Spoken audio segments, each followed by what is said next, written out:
Hi, my name is Krista Mortores, and this is my community health project. And I chose to create a medication card. And the reason I chose the medication card is because for patients that have chronic conditions, it is important first for them to understand what their disease or condition is about, and then how the medications they're taking improve this condition. So the project focuses on the implementation of this card so that patients can improve the medication compliance. The target community for my project is the city of Winter Springs, Florida, where I live. But because I work at a work release center and the evaluation process will be easier to be done with these patients, I will be implementing it first at two of the work release facilities where I work. And patients in work release are very good candidates for medication cards because in many cases they have never managed their own medications, and for some of them their medical condition is fairly new. So the city of Winter Springs is located in Seminole County, Florida. It's surrounded by Castleberry, Oviedo, and Winter Park. The population in 2016, based on information from Data USA, was about 35,000 people. It's a fairly small community, and it's also fairly young. The media is 42.2 years of age. The population is mostly Caucasian and Christian, although there are other races and religions. And the poverty level is 9.3% compared with 14%, which is the national average. So Winter Springs have 2/3 in comparison to the national average. Seminole County tells us that the top chronic diseases that cause death in the county are cancer, heart disease, chronic lower respiratory diseases, CVAs, and diabetes. These conditions all require patients to take medication, and in many cases, these medications are managed by the patient themselves. So it is important for them to understand not just what disease they have or the disease they have, but also how their medications and their compliance with the medication will improve their condition. During my windshield assessment, my overall impression is that Winter Springs, again, is a small community. Properties are well kept, and the community itself is clean. There are many areas that are green, and there are many recreation areas like parks, tennis courts, golf courses, bike trails. There are multiple shopping plazas and professional businesses. And there are not industrial areas in Winter Springs, so the air has pretty good quality, perhaps because of the amount of trees and green areas. Some of the challenges that the community has are public transportation. There is only one bus that comes every hour from 6 in the morning to 8 p.m. and does not work on Sundays. So you do have to have a car in Winter Springs if you want to move around. The population is expanding. There are construction or new neighborhoods and apartments under construction, but there are not plans for new schools, which is going to be a challenge for the community because our schools are already at capacity, and that is evidenced by classrooms out of the main buildings. There is also disparity between the lower income area and the rest of the city. In the lower income area, you will not see as much greenery and embellishment, and then there is also lack of sidewalks leading towards the elementary school that serve that area. Based on the information from Seminole County, the predominant chronic diseases, and these are not necessarily the leading cause of death, but they are the ones that we see the most in Seminole County, are obesity, cancer, heart disease, and substance abuse. In Winter Springs, it's easy to access urgent care. There are 2 urgent care facilities, and then there are 3 hospitals in the vicinities, one of which is less than a mile from the city limits. There are multiple senior programs that are offered through the YMCA, but for many of them, you have to have a member at the Y to participate. As for healthcare providers, Seminole County has about 77 primary healthcare providers per 100,000 inhabitants. There are 142, more or less, mental health professionals for every 100,000 inhabitants, and then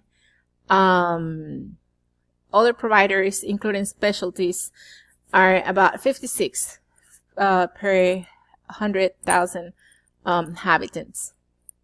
My community partners for these projects were my preceptor, Lisette Talavera, which is another RN at the Central Florida Reception Center, and that's where we keep work release patients' charts.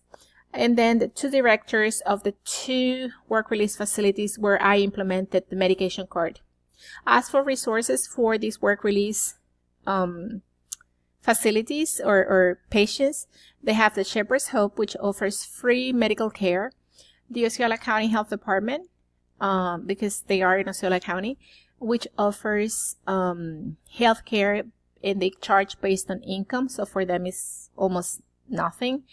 And then the Central Florida Reception Center, which is part of the Florida Department of Corrections.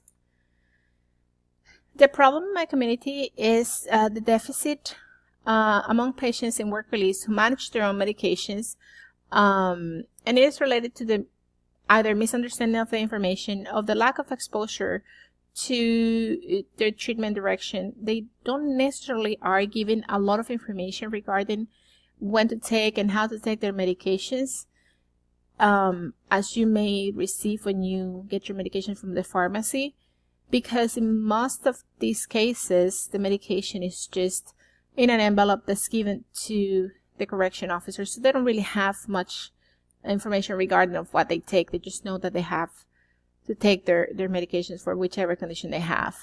So our short-term goal is for patients to demonstrate that they are willing to learn their medication, their dose, and the frequency. And we gave the medications card back on October the 8th. So we went back a week later and evaluated whether or not the patients were able to, actually willing to learn this information. Then we are to visit them for the long-term goal, which was for them to be able to recognize or to understand their disease and how being compliant will help them with their condition. In the plan, the first part was to determine whether the patients understood their condition, their disease. Then if they knew or understood their medications, then we asked them about compliance and determine whether or not they were taking the medications the way they should have. My preceptor and I created the medication card and put the information that we took from each one of these patients from their current medication list from their charts. Then when we gave them the card, we provide them information regarding their condition and their medications. So the idea was to go 2 weeks later to determine whether or not their compliance had improved based on the information they had on the card.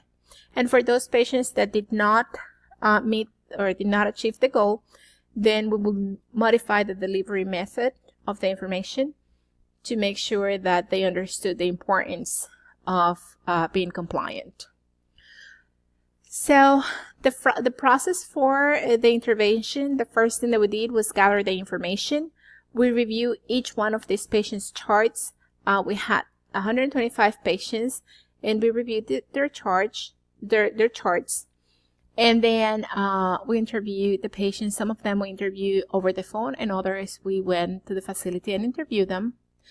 Once we gathered the information regarding each one of these patients, we went ahead and in preparation we created a card. We used words to create the cards, and then we went ahead and add each one of the patient's information to it. For the implementation, we went back to the facilities and we gave the cards, medication cards to the patients, and we gave them a brief explanation regarding their condition, and we made sure that we answered the questions they had, and we also explained them their medication and the importance of taking the medications as prescribed. For the evaluation process, we're still to go back to determine whether or not it was successful, and then for those that were not able to achieve the goals as I said before, then we will modify the delivery method to just make sure that we give them the opportunity to use the medication card to the fullest. So the medication card, again, we use Word to create it. It is a very simple card. It has the patient's name and also the allergies. Some of these patients got to know that they are allergic to certain medications or food while they were with us at the correction facilities, so they don't necessarily are aware of their allergies. So we add that there. And then in the front, it also has the medication name and what's the dose of it. And then the instructions for use are very simple. Take 1 tablet in the morning, or take 1 tablet in the morning, 1 tablet in the afternoon. Then in the back, we also put the name of the medication and listed the side effects of it, the most common side effects, because for some patients, the side effects and the not feeling well because of the side effects is the reason they're not compliant. So we also educated them regarding these are some possible side effects. It doesn't mean that you're going to have them, but if you have them, just know that it's normal, and eventually they may or may not go away. Still, you have to take your medication. So it was part of what we added to the education. So in summary, to be able to create a plan to provide effective health programs in a community, first we have to understand the community. Not all communities are the same, and different factors will determine the health needs of each community. The level of education of the patients or the environment where they're at. In the case of the population where I implemented my medication card first, or where we implemented the medication card first, these patients in corrections normally are in poor physical, mental, and social condition because of the incarceration process itself. So they're pretty good candidates for medication cards, because then they have something that they can read, and they can bring with them to the doctor, and they can explain to the doctor, this is what I was given, rather than trying to guess what condition they have and what medications they're taking. And obviously, the main goal of our project was to increase compliance, medication compliance, and a lot of patients will be more compliant once they have knowledge, first of their condition, but also the medication. And as I said, for many patients, side effects are a big contributor for non-compliance. So once they understand that the medication will improve their condition one way or another, and that side effects are to happen and are normal, or may or may not happen rather, but if they happen or they occur are normal, help patients to be more compliant with the medication.